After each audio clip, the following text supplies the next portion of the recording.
nesses anos de vida aí, todo dia é uma nova chance e oportunidade para a gente poder aproveitar, saber usufruir direitinho da vida, dos momentos que Deus nos proporciona com os amigos e com Deus, né?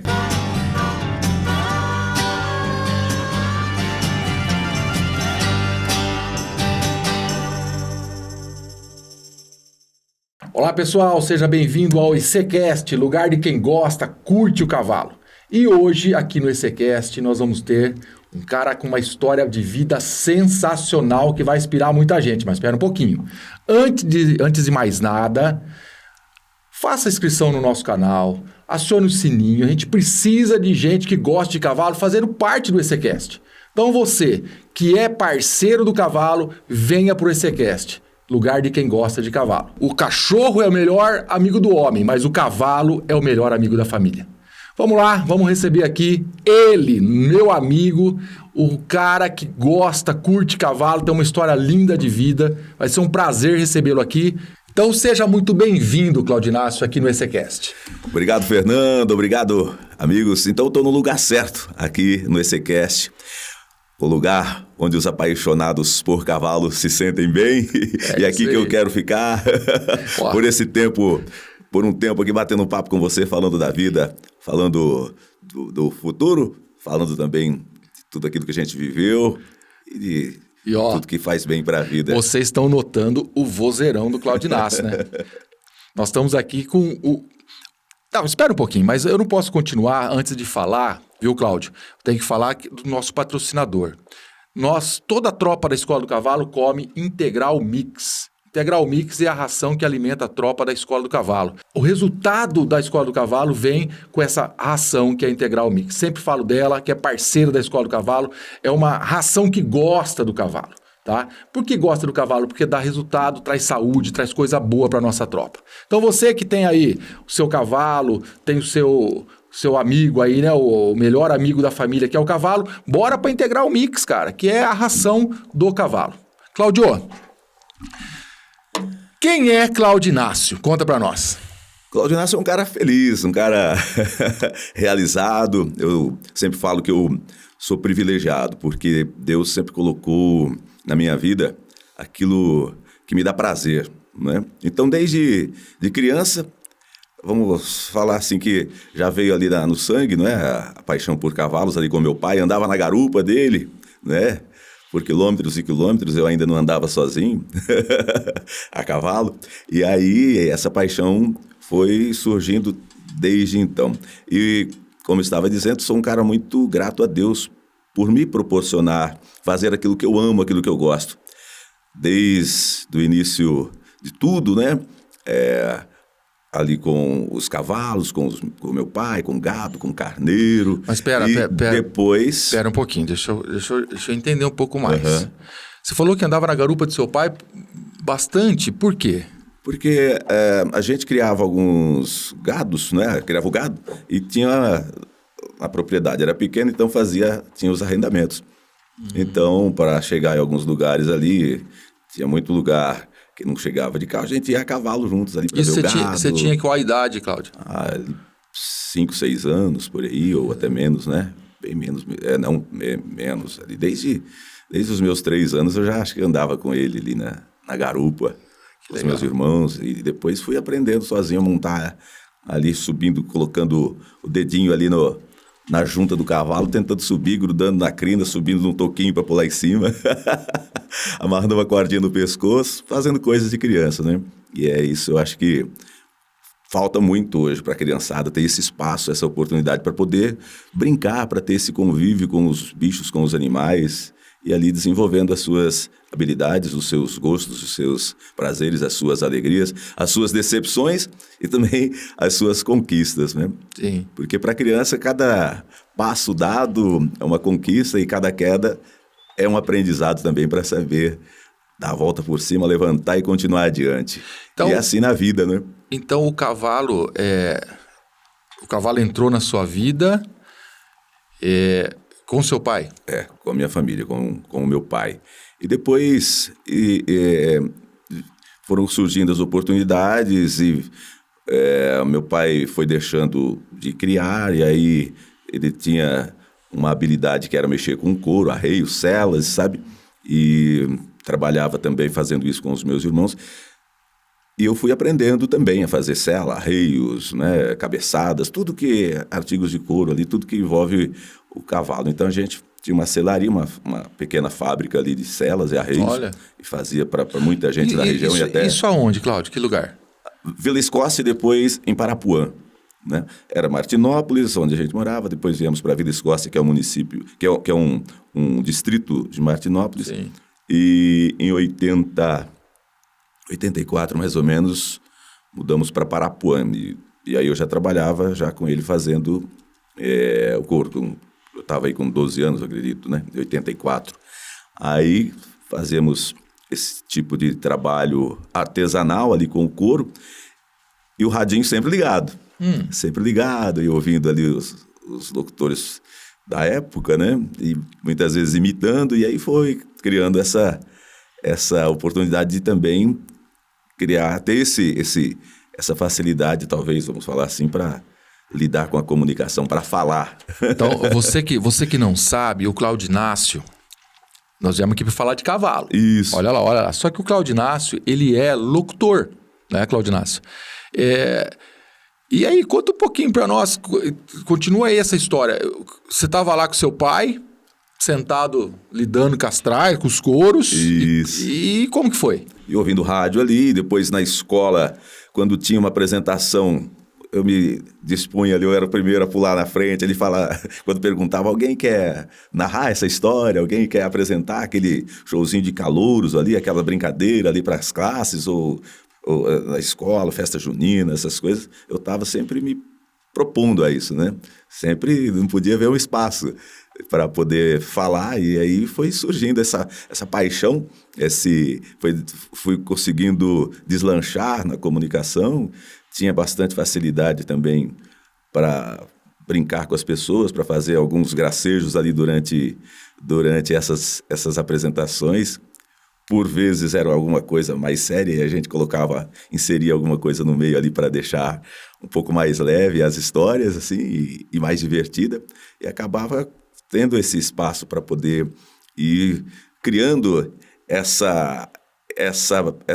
esse vínculo com as pessoas, criando mais essa direção para minha vida, né? Que seja para levar as mensagens, levar a palavra, levar a alegria através da voz. Mas quando que o Cláudio Inácio se viu como um locutor de rádio profissional? Porque aí até então era criança, era adolescente, na escola. E como que surgiu essa oportunidade, Cláudio?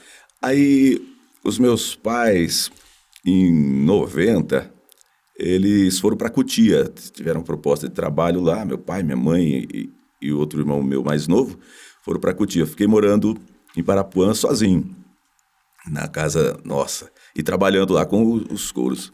E aí, nessa época você tocava selaria? Aí fiquei sozinho ali, e como as pessoas sabiam que meu pai tinha ido embora, achavam que já tinha parado aquele serviço, então começou a diminuir o serviço de couro. Tá. E eu falei, já que eu tenho esse tempinho livre aqui, né, eu estudava à noite já naquela época, já que eu tenho esse tempinho livre aqui, eu vou gravar algumas coisas aqui num gravadorzinho aqui, vou treinando e vou levar para alguma rádio. Uma fita cassete? Aí comecei assim, imitando alguns locutores, fazendo algumas coisas, lendo alguma propaganda, eu ia lá no banco, tinha aqueles folders, né, aqueles panfletinhos, eu pegava, começava a ler, treinando ali, lendo aquilo, gravando, imitando a propaganda que muitas vezes a gente ouvia no rádio, ouvia na televisão, e aí foi surgindo isso aí. Aí apresentei algumas rádios, quando chegava lá, o cara não queria ouvir a fita. Vamos ver, isso aqui pode ter... Pera um pouquinho. Aí o cara colocava no estúdio pra... Pera, vamos... Quem tá em casa, tá escutando o Cláudio falar de fita cassete, de repente nem sabe o que é fita cassete, Cláudio. Vai ter que pesquisar lá. Vai ter que pesquisar. Mas pra quem não sabe, fita cassete é um negocinho pequenininho, que você colocava a caneta... Sabe pra que serve a caneta Bic, não é? Não é a caneta Bic? Rodar. Pra você rebobinar. E você queria colocar no começo, no final, isso é a fita cassete. Muitas vezes travava ali no gravador, você tinha que desmontar ela e rodar com a caneta, ajeitar para poder...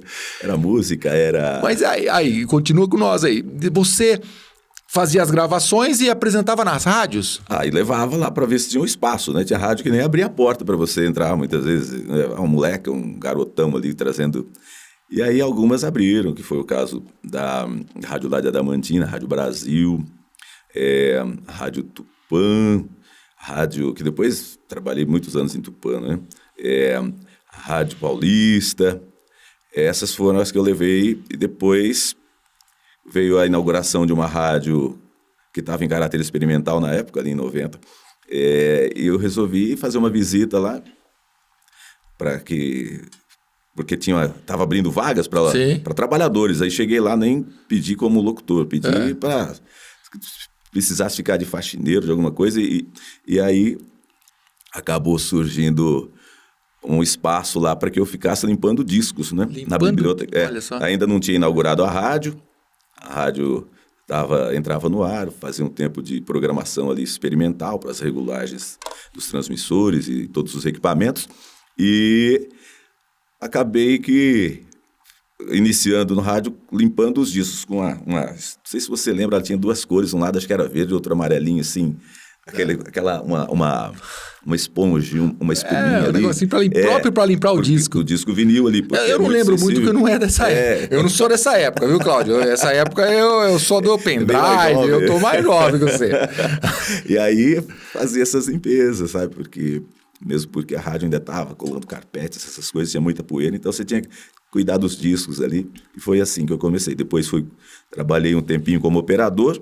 Operador de som, para os locutores. Lá ficava colocando a música, colocando as vinhetas, colocando a música no ponto ali. Era tudo bem, bem manual. Hoje é mais automático no botãozinho. Naquela época você colocava a música no ponto, com o ouvido, com o dedo ali, né? Colocava para acertar a agulha no ponto certinho, para começar a música, ou para começar até mesmo num refrão, em que o locutor muitas vezes pedia. E sempre aquele desejo de entrar no ar. Até que um dia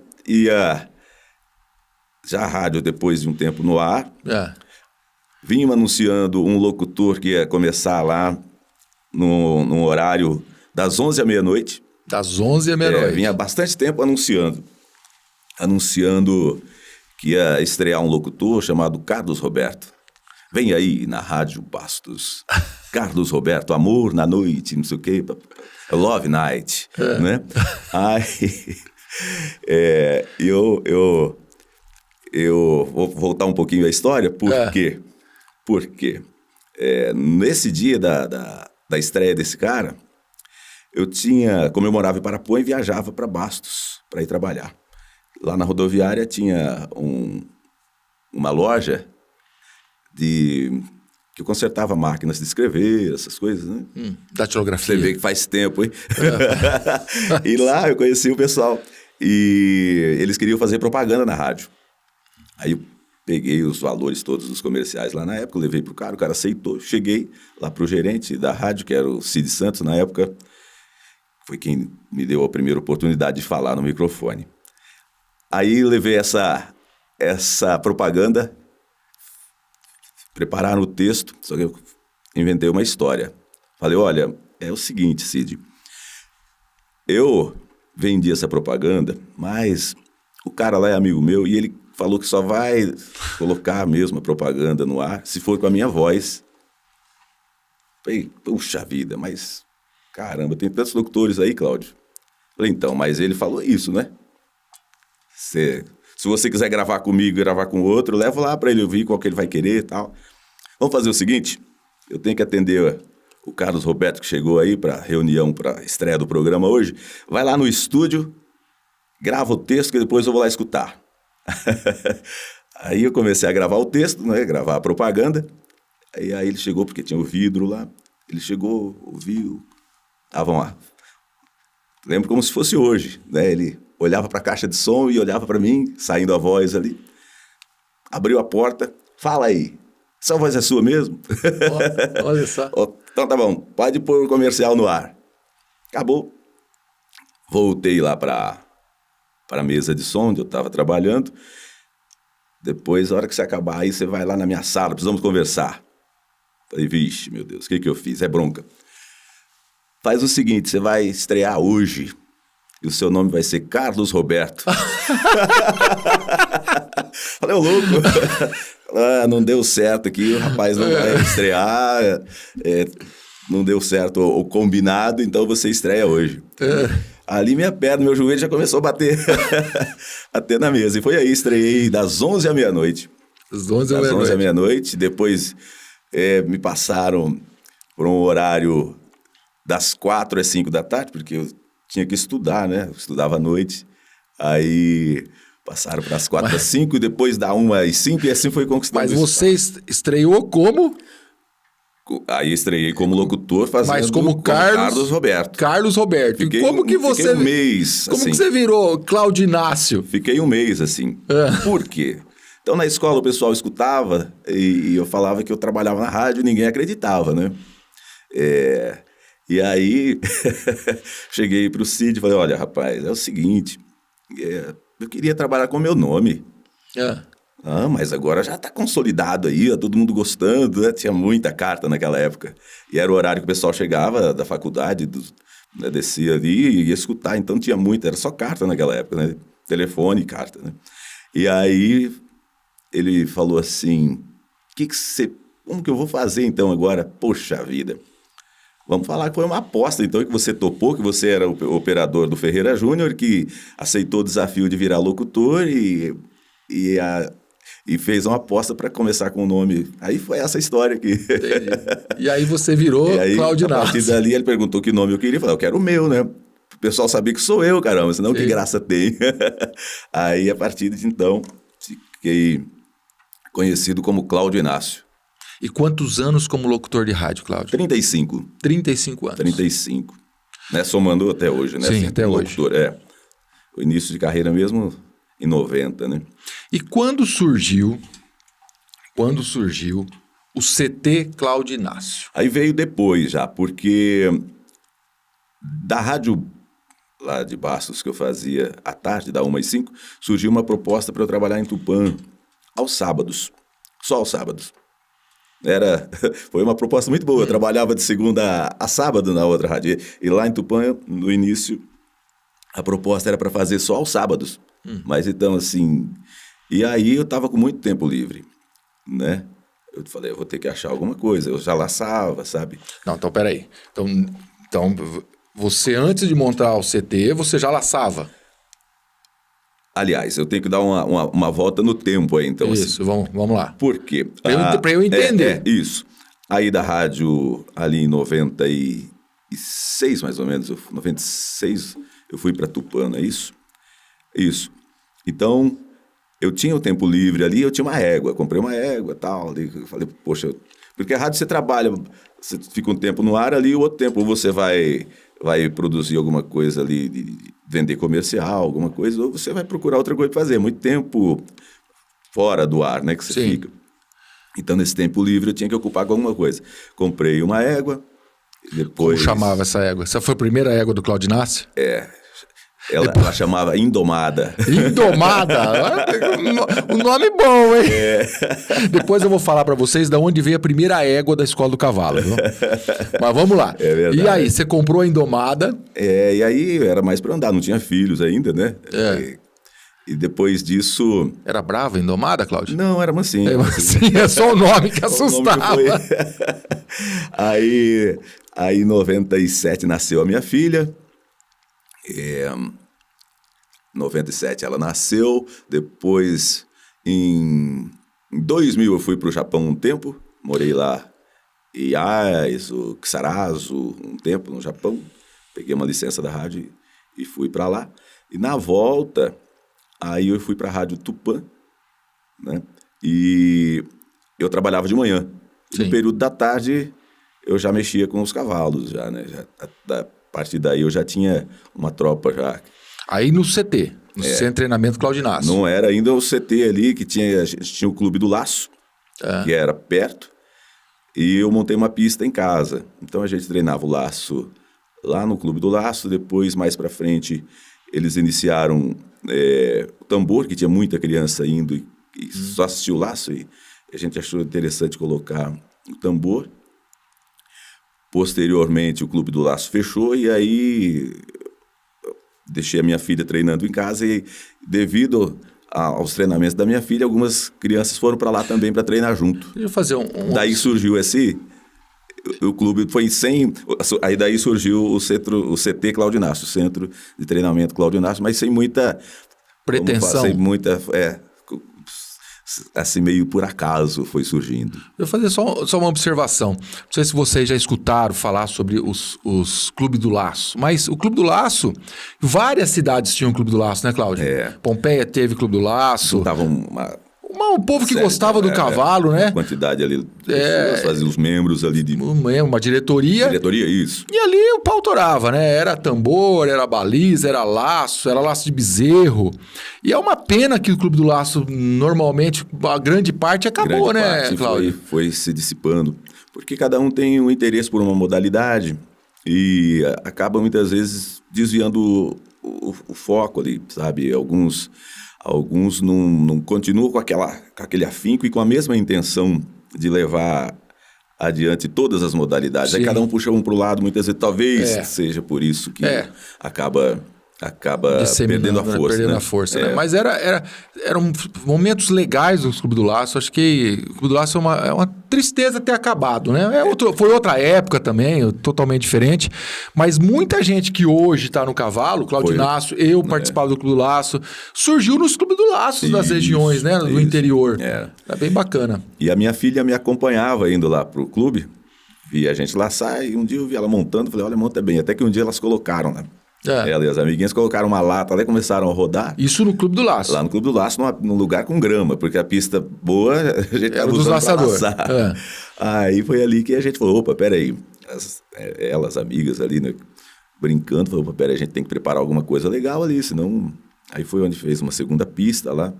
E depois levamos alguns treinadores, né, da região ali. Mas era muito difícil levar, né? Era muito difícil levar. Por isso, eu tive que buscar... conhecimento e estudar então, o tambor para poder treinar a minha filha. O Clube do Laço acabou, fechou, e você montou a pista em casa. Isso. E aí como que foi?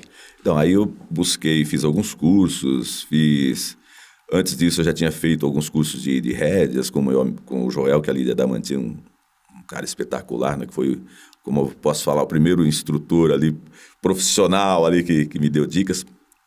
Antes eu contava com alguns amigos importantes que também davam essas dicas para mim, Bacurau, irmão, né, Luiz Antônio. Essas lendas do cavalo.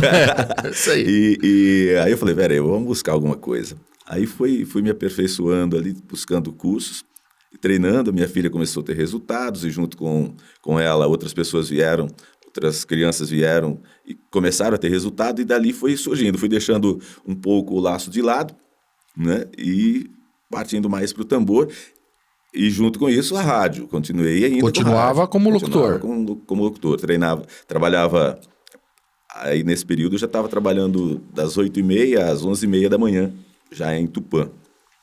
E depois fiz também na Rádio Cidade, em Bastos, o horário das 8 ao meio-dia. Então sempre tinha horário da tarde livre ali, eu me dedicava aos treinamentos, aos cavalos e algumas vezes saía para vender comerciais que era que, como eu posso falar muitas vezes, tinha que ser uma obrigação ali, porque você ganha mais quando você vende, né? Vende comercial.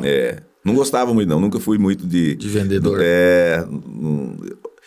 Eu sempre achei assim que ficava esquisito eu mesmo falar de mim, olha, meu programa é bom, meu programa tem audiência. Sempre achei que tinha que chegar ali alguém e falar, olha, o Fernando faz um programa legal ali, tá horário, assim, assado, anuncia no programa dele. Sempre pensei assim, né? Mas é difícil também, eu entendo, para a direção da rádio, para poder se manter, colocando só vendedores e mantendo os locutores ali. Sim. Que era o certo, vira uma comissãozinha mais gorda pro locutor pelos comerciais que entram no horário dele, né? Mas então, Cláudio, aí como o CT Cláudio Inácio surgiu? Isso em 2000, Cláudio, mais ou menos? De 2000 para frente aí. 2000 em diante, ali 2001, 2002, foi ganhando forças, né? Porque a minha filha nasceu em 97. 97. Então, com 5 anos, ela... não, é bem para frente de 2000, né? De 2000 com 5 anos, ela começou a correr. A correr prova. Então, a partir dali que foi mais forte ali o tambor, a modalidade 3 tambores ali em Bastos. Tem muita gente que começou ali e dali foi ganhando espaço. E a Gabi correu muita coisa? Correu bastante, correu Colorado, Barretos. Quantos anos mais ou menos a Gabi ficou competindo, Cláudio? Até quando ela foi para a faculdade, né? Ela foi para a faculdade em 2000 e... Eita, agora apertou. Mais de 10 anos ela competiu. Competiu, né? Mais, competiu. muito mais. Só que não perde a habilidade, né? Inclusive, esse ano ali em Tupã, ela resolveu correr depois de bastante tempo e conseguiu até se classificar para a final ali na Isapit. E a gente ficou muito feliz que ela tinha esse desejo de voltar a correr, né? Só que pela profissão, ela não consegue um tempo ali para poder se dedicar a isso, porque o cavalo ele precisa de uma dedicação especial ali para poder você estar competindo em alto nível, né? E, Cláudio, era sonho de menino montar um CT, ter um cavalo como profissão ou não? O cavalo, sim. O cavalo, sim, sempre foi um sonho, né? Que era coisa que vinha lá, como no início da nossa conversa, vinha já na essência. E o centro de treinamento foi surgindo por acaso mesmo, né? E depois disso, muitos outros surgiram ali também. E eu achei legal porque... Você foi o primeiro de Bastos? Depois do Clube do Laço, o meu foi o primeiro ali para tambor. E eu achei legal, assim, que isso foi ganhando força em Bastos ali. Foi trazendo muita gente para esse meio, né? Para investir no cavalo e para competir também. E o centro de treinamento surgiu mais por acaso mesmo, porque pela necessidade de preencher esses espaços, por não ficar ali ocioso, né? E a gente sabe, quem mexe com o cavalo sabe o quanto o cavalo faz bem para a vida da gente, né? O prazer que o cavalo traz, a satisfação que o cavalo traz. E isso acabava me fazendo bem também para a minha profissão, né? Me deixava mais inspirado, me deixava mais feliz, né? E o cara que cuida bem de um animal, ele tem mais probabilidade de cuidar bem das pessoas, né? Porque o cavalo ensina muito para a gente, ensina o respeito, ensina que tudo tem o seu tempo, que não dá para atropelar o processo, tem que ser gradativo, que tem que ser com calma. Ensina devagar que vai aprender rápido, não é? Isso aí. Então, esses aprendizados servem para a vida. Quando eu converso com os pais, falo, olha, se você quiser colocar o seu filho aqui para fazer 3 tambores, não coloca ele pensando que você vai ganhar dinheiro ou só pensando que você vai gastar demais para ter o seu filho aqui. Coloca pensando que você está fazendo um investimento para a vida dele, para o aprendizado dele, para preparar ele para enfrentar os desafios, tanto enfrentar as derrotas quanto as vitórias, né? Para saber que tem os altos e baixos, então isso vai preparar ele para enfrentar, para fazer as suas tarefas no dia a dia, tanto da casa quanto da escola, para ter um controle melhor da mente quando ele vai fazer uma prova, prestar um vestibular ou passar por uma entrevista de emprego. Isso é um investimento para a vida e não pensando em colocar para ganhar dinheiro. Pode ganhar dinheiro também, né? Pode. E é bom que ganhe. É bom que ganhe, lógico. É bom que ganhe. E valorize o cavalo, e valorize ele como competidor, ou ela, né? Assim, valorize o filho ou a filha. Mas a principal intenção, a principal ideia tem que ser sempre preparar a criança para a vida, a pessoa para a vida, né? A gente fala criança porque a maioria, legal quando né? quando começa novinho, mas a gente percebe que faz bem para qualquer idade começar no cavalo. Quem não gosta de cavalo é só aquela pessoa que ainda não teve contato com ele. Porque teve o primeiro contato ali... Apaixona, não precisa nem encostar, só de ficar olhando ele brincando sozinho lá no piquete ou comendo, né? A pessoa já apaixona. Então, se você não quiser se apaixonar por um cavalo, não olhe para ele. Não encoste. Né? Mas, se você quiser ser feliz, se você quiser ter algo que vai preencher os espaços da sua vida, aquele vazio talvez, então vai em busca. Vai lá, investe num cavalo. Se você não tiver condições, procura um centro de treinamento, procura uma fazenda ali, pede para um amigo deixar você ter contato ou levar o seu filho, né, para ter esse contato, porque eu sei que só vai fazer bem e só vai melhorar a sua caminhada daí para frente. Cláudio, nesses 25 anos de centro de treinamento, quais foram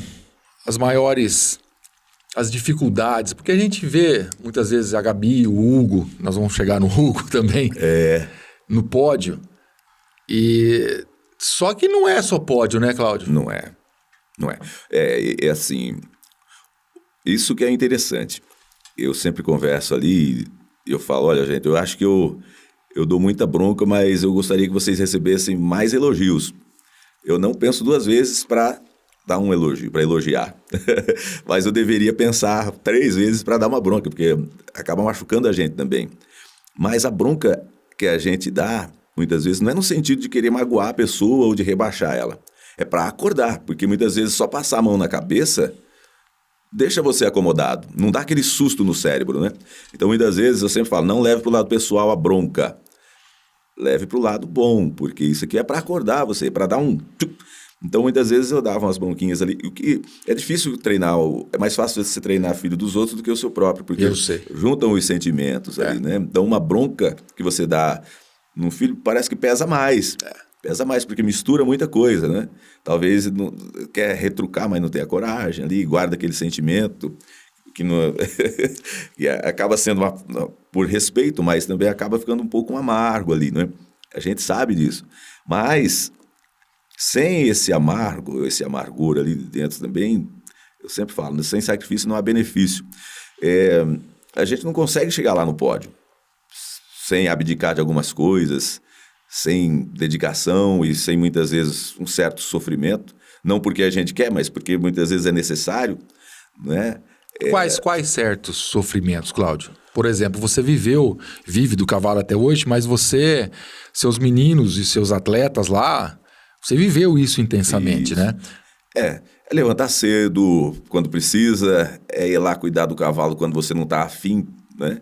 É você ir treinar quando você está muitas vezes indisposto, é você sair de viagem de madrugada, chega lá muitas vezes cansado e tem que treinar, montar, competir, depois pegar de volta a estrada, né? Porque é tudo bonito montar no trailer, né? Pra gente. Na foto a foto legal, é linda, né? Mas a gente sabe que não é fácil. Isso. Que é dificultoso, né? Eu sempre falo que ali o tambor, todo mundo sabe que é o detalhe que faz a diferença. Então, e os detalhes não estão lá na pista, né? Somente. Estão lá atrás, no trato que você dá para o seu cavalo, na dedicação que você tem lá, quando está até mesmo escovando, limpando os cascos, né? Selando, olhando se não tem nada que está na barrigueira ali, pegando nele ali para incomodar, ou até na manta, limpando. Tudo isso é o detalhezinho que faz a diferença para você se transformar numa pessoa vitoriosa. E a vitória também não significa só estar lá no pódio. A vitória significa que você está melhorando a cada dia, né? Você está evoluindo, né? Você evoluindo, você crescendo. Porque você não precisa querer vencer aquele cara que é praticamente imbatível ali. Você precisa, antes de querer ser melhor do que ele, ser melhor do que você já foi, né? Porque o que acontece muitas vezes é querer pular processos, pular degraus. Se você conseguir pular degraus, é legal, né? Mas não esquecendo de deixar mais firme, porque quanto maior é o espaço do degrau ali, tem que ser mais firme para poder aguentar o tranco, você vai estar mais pesado lá em cima. Sim, é isso aí. Né? Então, só vai degrau por degrau ali, ou subindo, quem consegue fazer um alicerce bom lá embaixo, quem consegue se dedicar mais, né?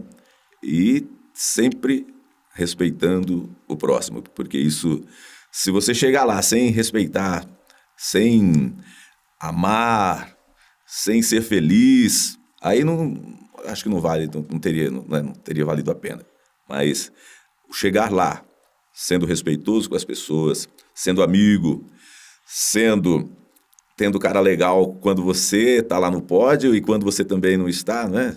Porque quando você está na época de vitórias, é muito legal. Tudo é bom, sorridente, né? Tudo é bom. Agora, quando acaba escapando ali a vitória, você tem que engolir o amargo ali, mas manter a essência de ser legal, de ser bom, de ser correto, né? De ser gentil, de ter boas intenções.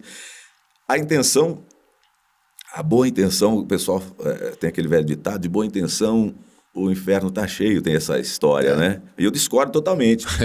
Discordo porque eu acho que a boa intenção é que leva o cara pro É o começo, pro céu. né? Se não tiver nem a boa intenção... A boa intenção é o começo de tudo. Você pode até estar errado quando você vai falar alguma coisa para alguém, quando você vai passar um ensinamento ali, né?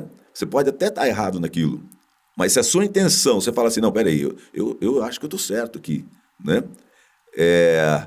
Se a sua intenção é boa para fazer aquela pessoa crescer, para aquela pessoa chegar num objetivo que ela almeja, se você está na intenção de ajudar, então eu acho que essa boa intenção, ela tem que ser levada em conta, né? E levar você para o lugar bom porque a sua consciência fica legal. Agora, quando você faz alguma coisa, já pensando, vou falar aquilo para tal pessoa, para poder empurrar ela lá para o buraco, né? Para puxar para baixo tem muita gente, para empurrar para baixo tem muita gente. Para levar você para cima, você conta ali nos dedos, e essas pessoas muitas vezes que empurram a gente para cima é que acabam sendo esquecidas na nossa caminhada. A gente acaba valorizando mais aqueles que nos puxam para baixo, que nos empurram para baixo, porque eles guardam aquele lado negativo, e muitas vezes o lado negativo toma mais espaço na nossa vida do que o positivo. A gente já esquece de valorizar a família, os amigos, a esposa, o marido, o filho, a filha,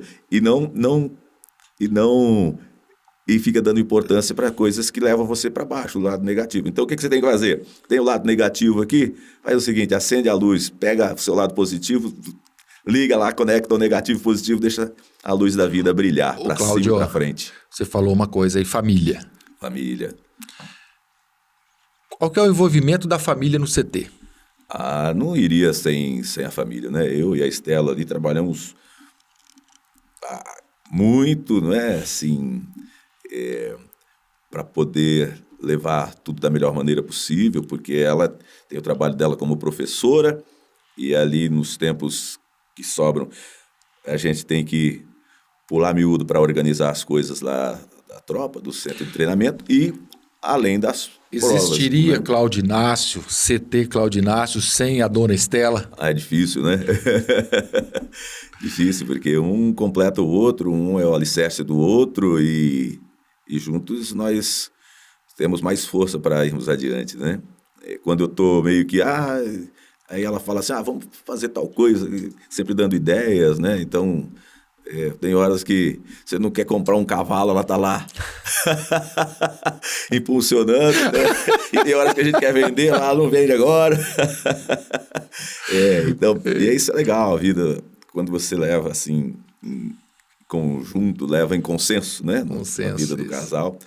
Eu acho que é legal, porque só tem a somar e só tem a dar certo. Porque onde há desunião, quase não saiu. Onde existe bom até não falar, mas é isso aí que a palavra não é legal. Onde existe o descontentamento, ou até mesmo onde há o conflito de ideias, a coisa não flui legal. Então, você tem que ter essa força extra de alguém que está ali ao lado, e você valorizar quem está com você, porque são essas pessoas que vão sofrer se você sofrer também, né? E vão ser felizes se você estiver feliz, né? Cláudio, nesses 25 anos, qual foi a maior, se você... eu acho que não deve ter tido muito, mas a gente que vive do cavalo sabe disso. Qual foi a maior, não vou falar tristeza, mas o maior momento assim que te deixou, puta merda, será que eu tô no caminho certo? Será que é isso que eu quero? Você sabe que a gente vai aprendendo com as derrotas, como a gente falou, com os tropeços, né? E então muitas vezes você está ali acreditando muito num animal e de repente você fala, opa, esse aqui, você faz um sacrifício muitas vezes para fazer um investimento e fala, olha, esse aqui vai vingar, esse aqui vai nos dar alegrias. E acontece no meio do caminho, muitas vezes, uma morte, uma fatalidade de um animal, isso acontece. Gente que tem, sabe que há, por vários motivos, inclusive, recentemente, um animal nosso engasgou com manga, não teve jeito, veio a óbito, né? Mas, assim, já várias vezes aconteceu, né? Da gente perder animais que a gente acreditava muito, né? Tanto lesionando, até sozinho no pasto, né? Muitas vezes, eu gosto de deixar muito meus animais no pasto, ali mais livre. Muitas vezes acontece o bicho se machucar sozinho ali, brincando, né? Correndo. O animal atleta, um cavalo atleta, ele tem muita energia, então ele quer gastar aquela energia pulando ali, brincando, então acontece, né? Essas são as, como eu posso falar assim, essa é a parte mais difícil, a parte que nos decepciona algumas vezes, mas Deus é forte, Deus nos dá a coragem e o prazer que o animal dá, acho que compensa esse lado mais difícil dessa caminhada, né? Dessas perdas, né? Cláudio, e nesses 25 anos, se você for enumerar, quais os momentos que você falou, puxa vida, isso aqui eu estou no caminho certo, isso aqui é para minha vida. Quais foram as alegrias que o CT já viveu ali? Conta para mim. São vários momentos, né, incríveis. Você muitas vezes vai para uma competição, vai com uma expectativa, chega lá, pode ser que não dê certo, que não alcance aquilo lá, e tem outras vezes que você vai, olha, vamos lá para participar. Se der legal, beleza. E Barretos foi uma experiência muito boa, tanto com a minha filha, quanto com as alunas, né, lá do centro de treinamento. Barretos, com a minha filha ali, ela competiu em que ano, rapaz? Você já percebeu que eu sou ruim pra data. Você tá ficando velho, Cláudio. O velho esquece essas coisas. Guardando muitas datas para deixar mais livre o HD aqui. Né? Ela correu Barretos, né? Conseguiu fazer tempos bons ali, se classificar para a final de Barretos.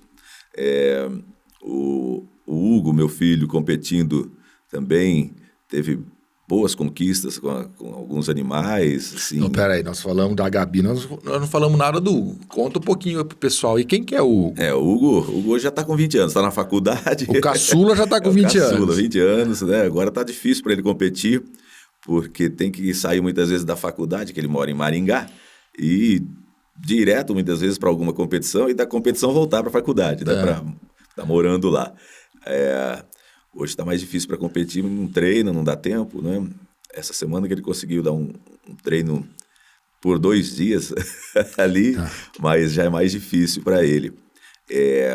O Hugo começou logo cedo, né? Com 3 anos ali, ele já estava em cima do cavalo.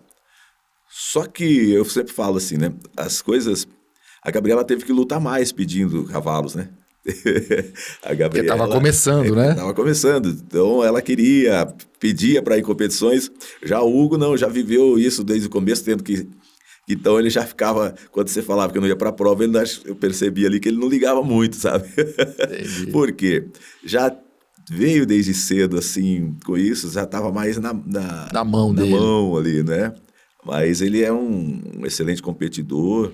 Muito bom cavaleiro. Eu acho que hoje só falta mesmo sequência, porque é aquilo que a gente estava falando, né? Exige o treinamento, exige o preparo, né?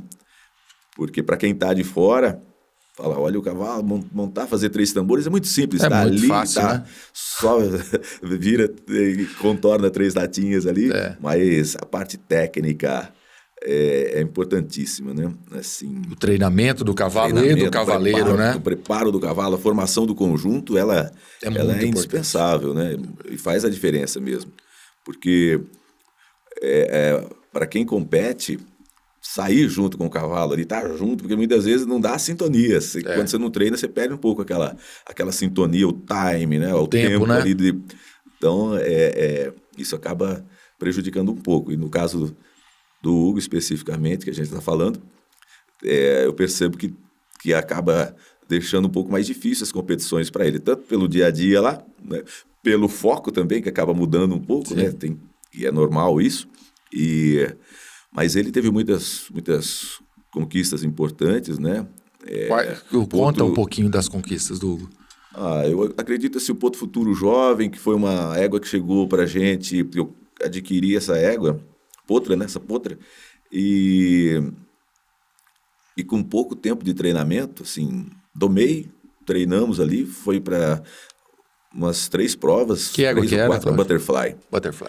Aí foi para 3 ou 4 provas ali, e aí eu falei, vamos fazer inscrição no Porto Futuro lá, vamos ver o que dá, ué. Vai lá, pelo menos... Porto Futuro é BQM. Da BQM. Aí foi lá, se classificou... Para quem não sabe o que é o Porto Futuro BQM, é uma das competições mais importantes da raça, né, Cláudio? Todo criador, todo treinador sonha em ganhar o Porto Futuro, né? Então, só para vocês mensurar aí o tamanho da importância dessa prova. E aí, a gente foi sem compromisso. Talvez isso tirou bem o peso, né? Sim. Muito nova a potra. É muito recente o treinamento, entendeu? Né? Potra é novo, né? Tô na redundância aqui. O que eu quis dizer é que foi muito curto o prazo de doma, treinamento e competição. Sim. E aí, chegando lá, ela nos surpreendeu, né? Classificou em 5º para final.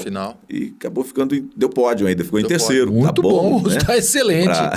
Excelente. E assim, eu acho que tudo que a gente preparou ali foi feito com bastante cuidado, sem passar o tempo dela. Ela que foi mostrando o tempo dela. Infelizmente, não sei se a gente queria ter usufruído mais dela, porque veio a pandemia, ela teve que ficar praticamente 2 anos parada. Depois disso, né? Ela estava ali. Mas isso talvez tenha sido bom, né? Depois ela já veio mais madura, continuando as competições, dando alguns tempos de 16.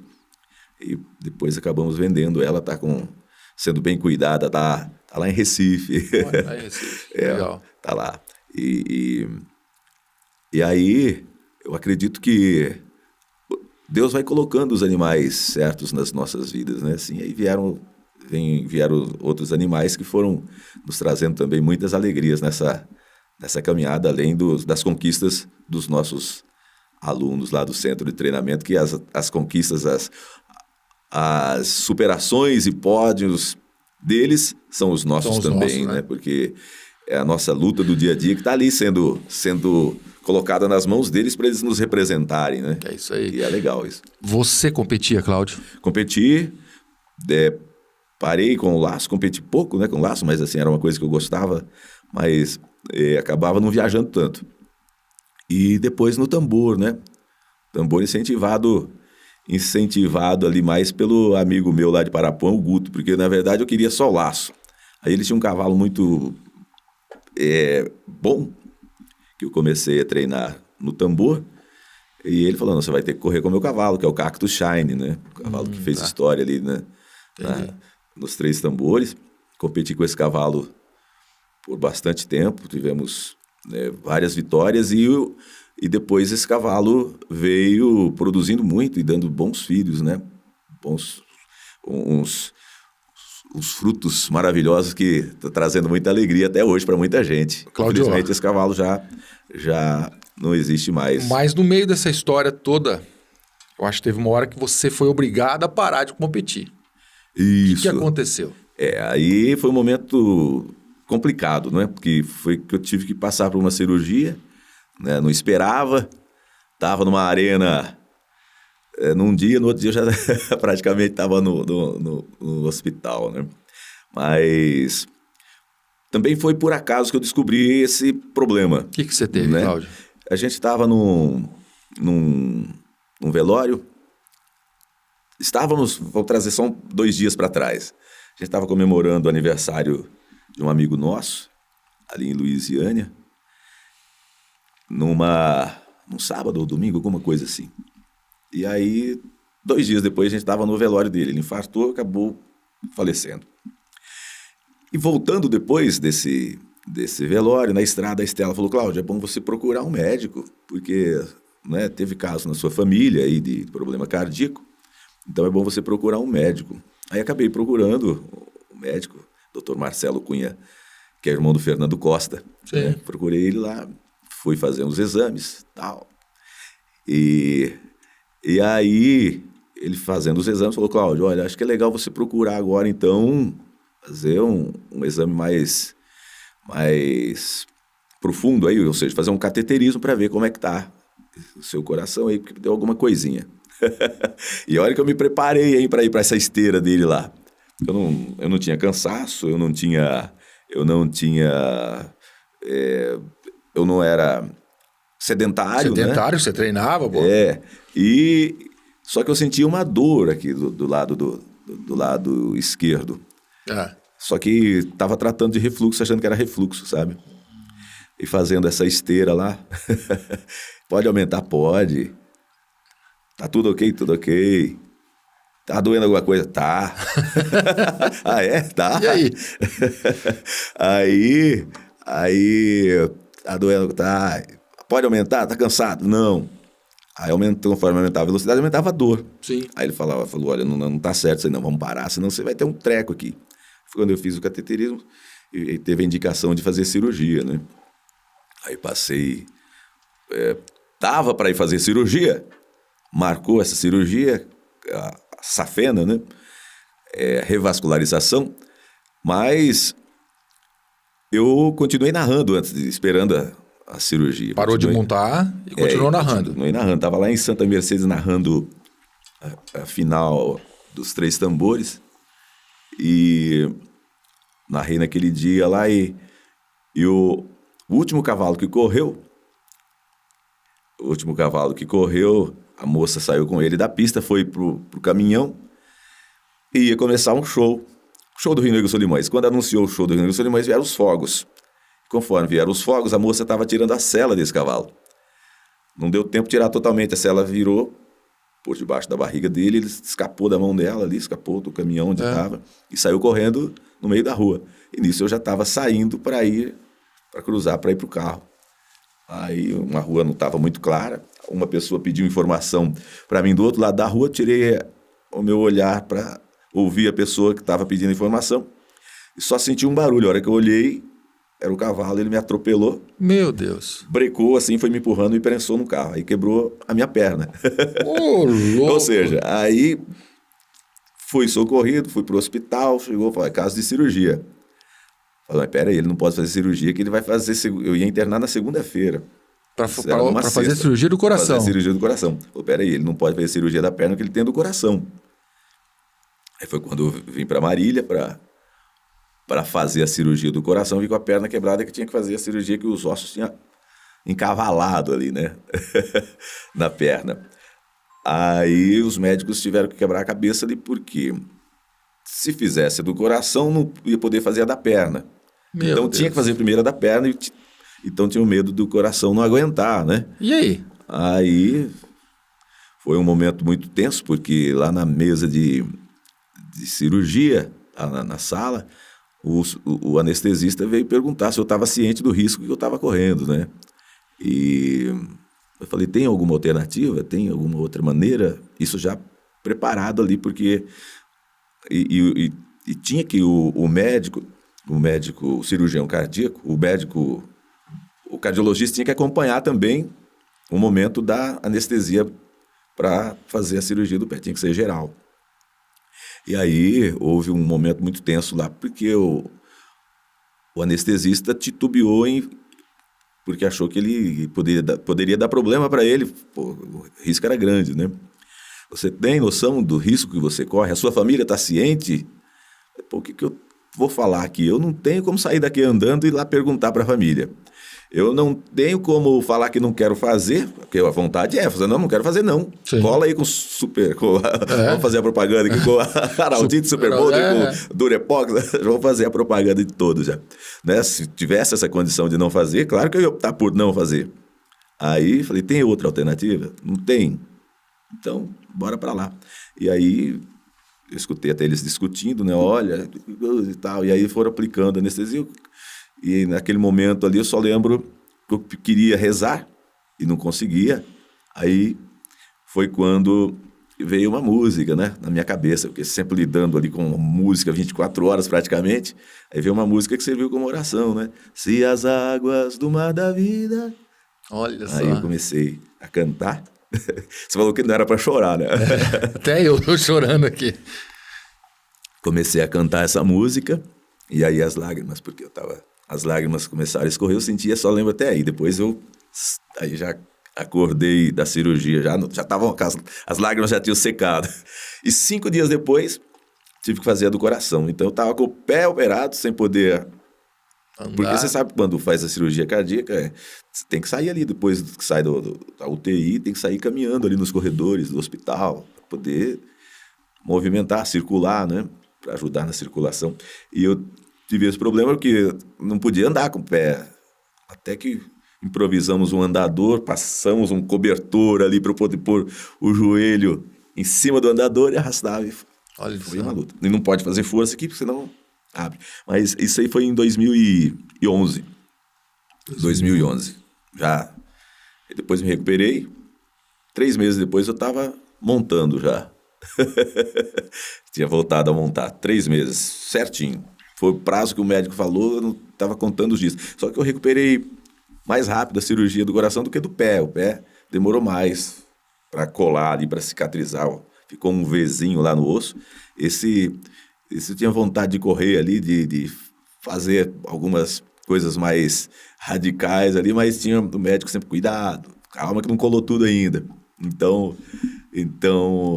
foi essa passagem difícil na vida que foi superada e por isso eu comemoro cada dia da vida um novo aniversário, né? Um novo aniversário, a gente verdade. tem que ser grato a Deus por dar essa segunda chance ou nesses anos de vida aí, todo dia é uma nova chance e oportunidade para a gente poder aproveitar, saber usufruir direitinho da vida, dos momentos que Deus nos proporciona com os amigos e com Deus, né? Que a gente não pode esquecer que é Deus que nos mantém firmes aqui, que é a fé, é o que faz a impulsão do nosso motor para ir adiante. Se a gente para de acreditar, se a gente para de ter fé, eu acredito que a gente perde já 90% da nossa força e do nosso sentido de vida. Sim. Né? Porque Deus é tão importante na nossa vida, mesmo que você só tenha 1% ali de fé, Deus recupera o resto, né, da sua vida. Então você tem que manter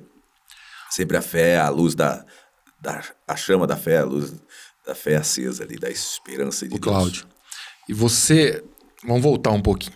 Você essa história, quase chorei aqui também. Eu sabia da operação, mas não sabia da trombada do cavalo. Pois é. Não, e muita da perna gente, eu não sabia. E essa história é tão interessante que ela rendeu muita coisa, cara. Rendeu muita coisa. Pô, mas também o Cláudio, tu tava no rodeio, passou mal, levaram pro hospital. Aí, não foi. Pô, o Cláudio ficou sabendo, o Cláudio tava lá no rodeio, o cavalo escapou, foi inventar de entrar na frente para pegar ele. Eu nem vi o cavalo. Nem vi o cavalo. E o cavalo também não queria me atropelar, porque quem acompanhou viu, saía faísca do asfalto, ele brecando. Ele brecando, ele escorregou. Um cavalo Rusílio. Acho que como que é o cavalo? Pelo menos foi com um cavalo bonito, né? Cláudio, você, locutor de rádio, CT, treinador e professor, né? E onde que entrou aí na vida do Cláudio a parte de organizador de eventos equestres?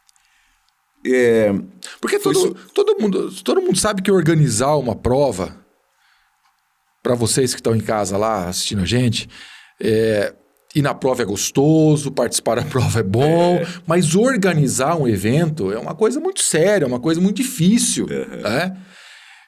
Não dá para contentar todo mundo. Então, quando surgiu essa vontade, essa ideia de organizar a prova?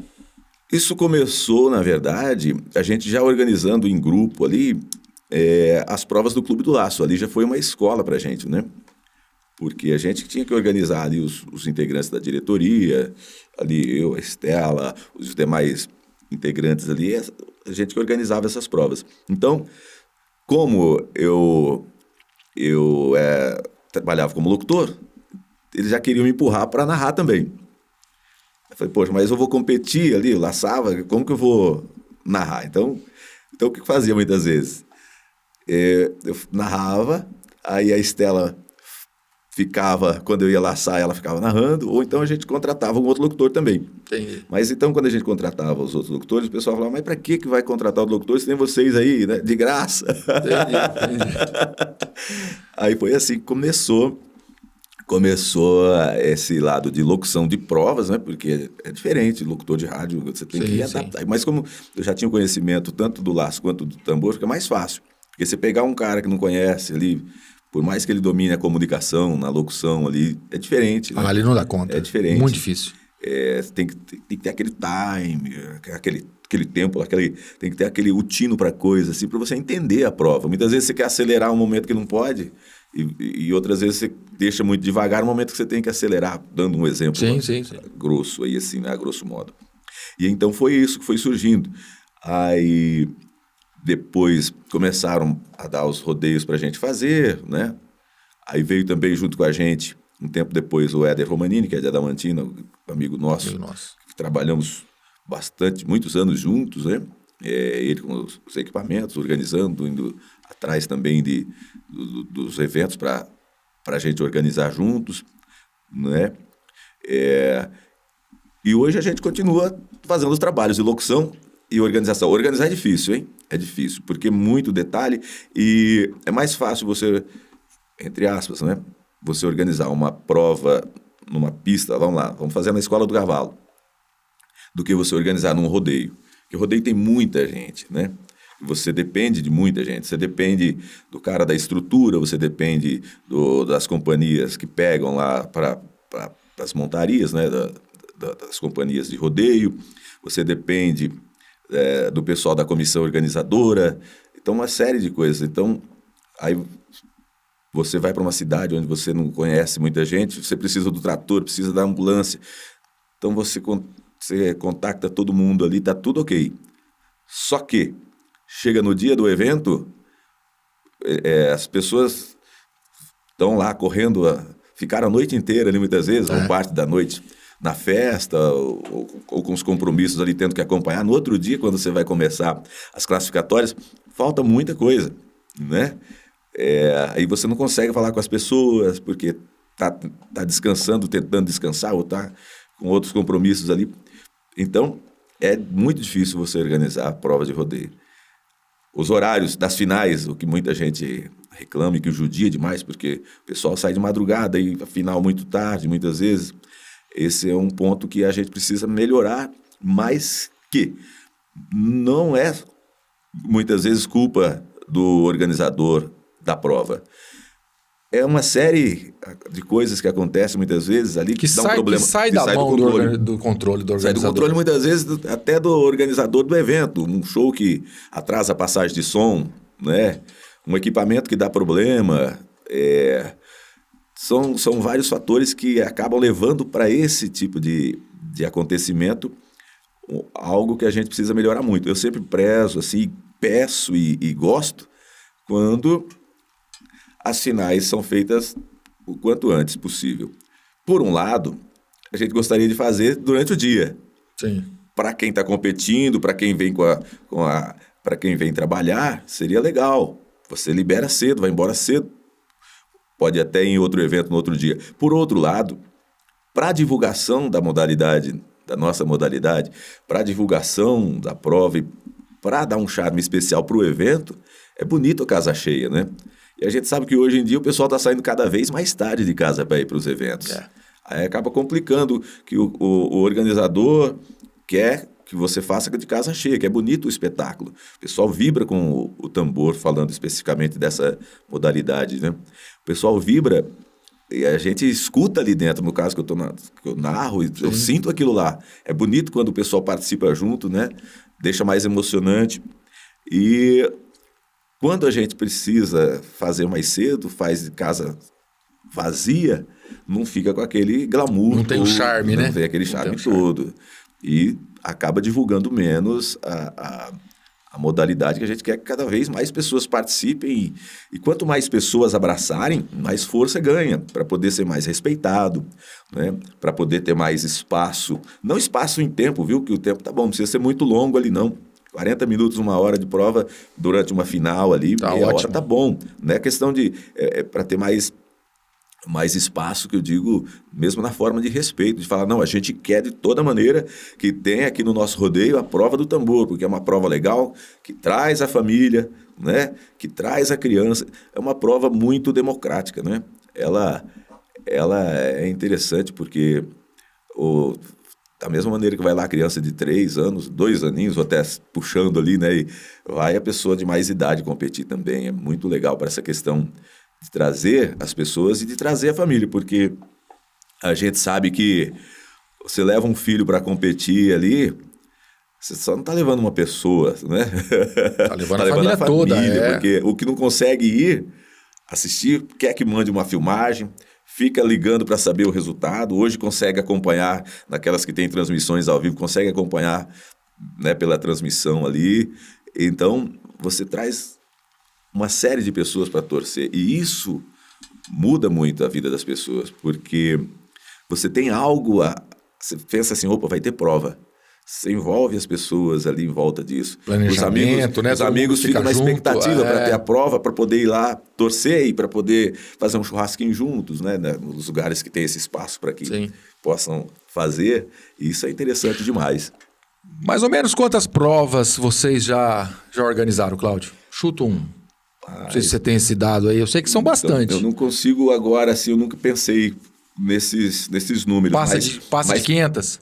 Mas pensando aqui, ó, nesses anos de provas aí, que eu acredito que, vamos colocar aí, organizando tem mais de 15 anos, né? Mais de 15 anos. Se a gente faz aí 2 ou 3 provas por mês, né? Vamos colocar uma média aí de 2 provas. Dá Com bastante certeza, prova. vai dar muita prova. Tem meses, teve finais de semana que a gente chegou a fazer 3 provas, né? Aí judia muito. Hoje eu não na verdade, hoje eu penso muito, quando tem que fazer 2, já pesa muito. É diferente de você fazer uma prova durante vários dias. É diferente, né? Você está só num lugar ali, você vai, dorme, volta, vai para outro dia. Agora, quando você faz em 2 lugares diferentes, é complicado. Já aconteceu, já. Em todas essas provas, qual foi a prova que, como narrador agora, tá? Locutor de provas, foi a que chamou mais atenção? Foi a mais... Você falou, puxa vida, que delícia narrar essa prova. É gostoso quando você... Não pode falar que é da escola do cavalo, tá? Não, ali é uma maravilha. Ali eu me sinto em casa, né? Realmente você tá. E falando em casa, assim, a gente fala sempre, né, que... É bom você, muitas vezes, brilhar em casa, assim, narrar uma prova na minha cidade é gostoso demais, né? O que vai ser feito agora, não é? Nesse mês vamos fazer uma prova lá no rodeio e é gostoso você narrar um rodeio em casa, narrar um rodeio na sua cidade, né? Que tem uma vibração diferente, porque você conhece muita gente, você tem muitos amigos, e você se sente, fala, pô, tô em casa, tô pertinho de casa, tô aqui mostrando o meu trabalho para as pessoas, onde a gente começou, né? As primeiras provas que organizamos foram lá, né? Então narrar o rodeio na nossa cidade é muito legal, é muito emocionante e prazeroso. Né? Cláudio, nós já estamos chegando no final desse bate-papo, que foi muito gostoso, viu? Sensacional. Agora com o coração já reformado, né? Recalchutado. Onde que o coração do Cláudio Inácio bate mais forte? Na locução do rádio, na locução de provas equestres, ou treinando e montando cavalo? Eu volto lá atrás e falo, né, que eu sou muito grato e feliz por sempre fazer aquilo que eu amo, que eu gosto, que são... Tem bastante coisas que eu gosto, tudo que eu faço é com prazer, né? Cantar, tocar um violãozinho de vez em quando, umas músicas ali, contar lorotas aí com os amigos, dar risada, né? Tudo isso é coisa que tem na nossa vida para servir como um impulsionamento, para nos manter ali com aquela luz da alegria acesa. E na questão de profissão, daquilo que põe o alimento, o sustento em casa... É difícil eu desligar uma coisa da outra. Por quê? Uma coisa está muito ligada à outra. né? O cavalo, ele passa muito da comunicação, da maneira que a gente tem que, da forma que a gente tem que se comunicar, né? Ele ensina, o cavalo eu sempre falo, né? Ele aprende ali, ele responde através da comunicação, ou seja, o sinal, né? O toque, tudo é uma comunicação que a gente passa para ele ali. Da mesma maneira, eu como locutor, como profissional ali da voz, me sinto com combustível renovado quando eu recarrego as baterias ali com os cavalos. Então, se falar assim, Cláudio, você tem que parar de mexer com cavalos e ficar só na locução. Eu acho que é muito difícil para conseguir, porque acabo, o dia que eu estou de folga ali, que eu estou longe do cavalo, você fica coçando ali para movimentar o corpo com alguma coisa. É difícil desvincular essas três coisas uma da outra. A organização de prova é legal para você manter ali o seu ganha-pão, só que o cavalo em si, para poder preencher os espaços da sua vida, ele hoje eu considero indispensável na minha vida. Eu acho que um soma ao outro e isso que me faz feliz e faz ser o que eu sou, né? Assim, realizado e claro, em busca de aprendizado todos os dias, porque o aprendizado tem que ser sempre progressivo, né? Sempre você em busca de novos conhecimentos, né? Porque o cara que acha que quando o cara começa a achar que sabe tudo, ali ele já passa a regredir, né? Então, assim, você tem que sempre estar indo em busca de conhecimentos. Isso eu aprendo todos os dias com o cavalo e eu procuro também estar todos os dias sempre estudando algum momento, não muitas vezes pesquisando, mas muitas vezes estudando aqui na minha cabeça e pedindo orientação para poder Deus me guiar. Porque a gente tem muita dificuldade muitas vezes com o cavalo, né? Tem. Aí você age de uma maneira, se arrepende, e aí você tem que dar aquele momento, uma dica legal, que eu acho que serve para todo mundo, não só para quem mexe com cavalo, especialmente a gente está falando para os apaixonados por cavalos, mas isso serve para a nossa vida toda, né? Teve aquele momento que você está ali achando que o caminho se fechou, né? E você não dá conta daquele serviço, ou de fazer aquele tipo de treinamento, ou de fazer aquela tarefa que está designada para você. É aquele momento que você tem que ser mais forte em pensamento, buscar forças extraordinárias, e essas forças que vêm de Deus, você dá aquela respiradinha, fala, meu Deus, me ajuda, o que eu faço? Me orienta. Pode ter certeza que você vai achar uma luz, uma saída para aquela sua dificuldade, ou fala assim, peraí, dá um tempinho, faz outra coisa agora e volta mais tarde fazer aquilo. E essa orientação só vem de Deus mesmo. Tá aqui, né? Deus mostra o caminho pra gente, né?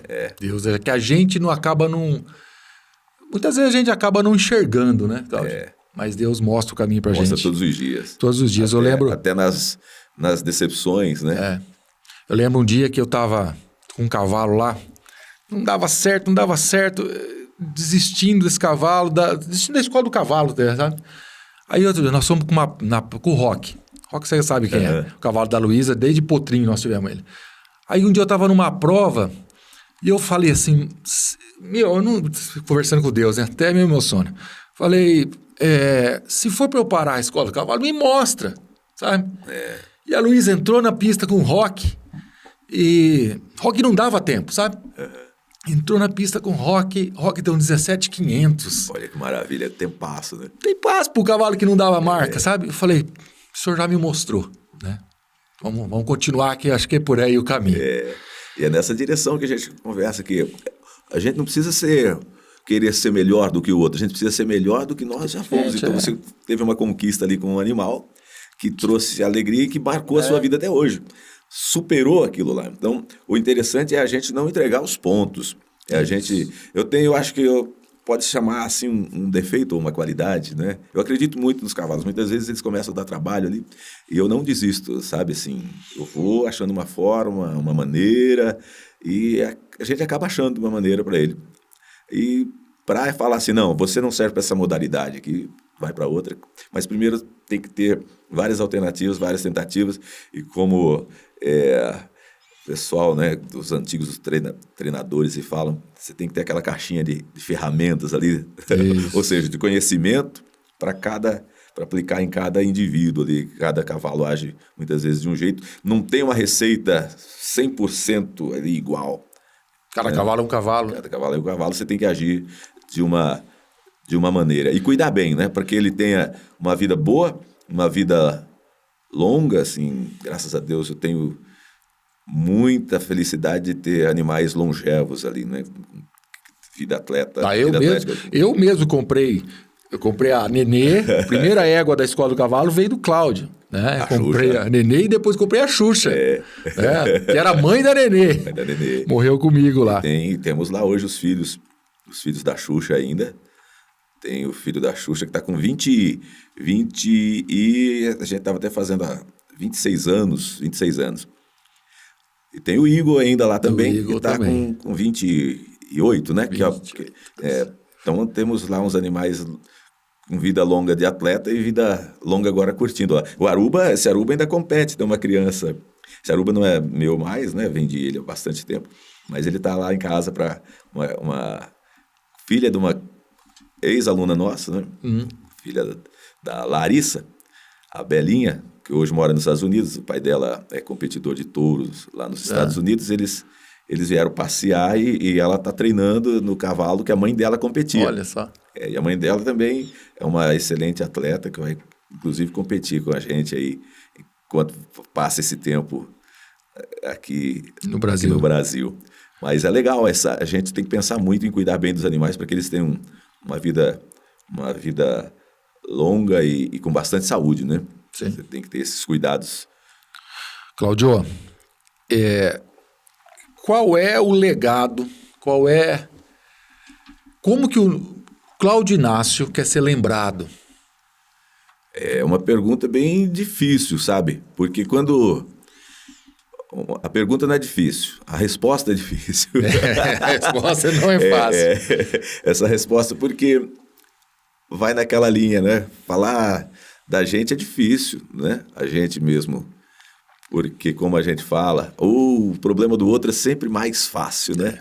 Pô, o Cláudio devia fazer isso, fazer aquilo lá no centro de treinamento. Poxa, a prova que ele está organizando, ele devia fazer dessa maneira e não daquela.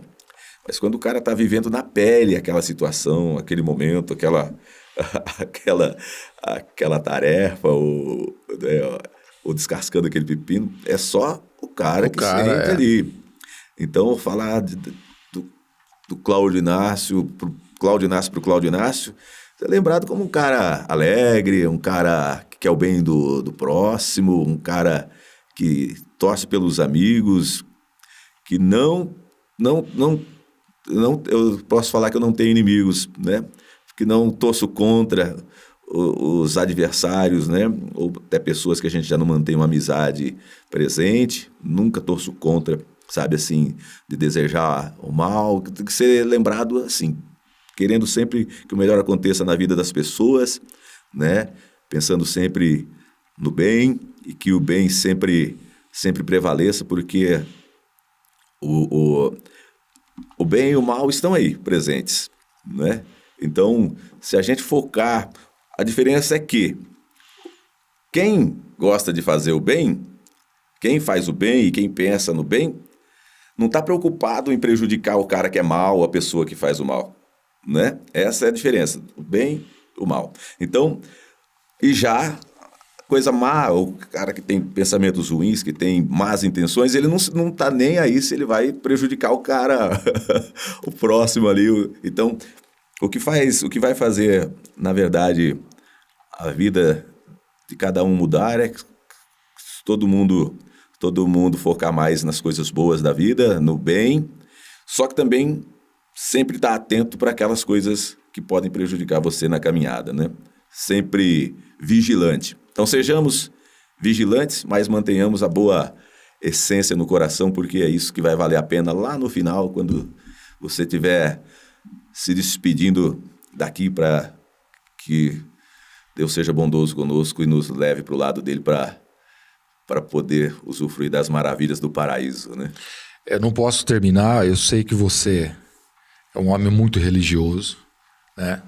Pode ver que na toda a sua fala você está falando em Deus, né? Aí. Isso é uma coisa sensacional. Acho que cavalo e Deus tem tudo a ver. Como você falou que você não Esse desiste. ser maravilhoso aí que Deus colocou no nosso caminho, né? Acabei falando de novo aqui. Mas é isso aí. Mas eu sei também que você é muito devoto de Nossa Senhora. Sim. Né? E o que você tem para falar aí, para esse amor? Então, a minha mãe era devota de Nossa Senhora, depois ela, né, já com mais idade, ela passou a ser evangélica, né?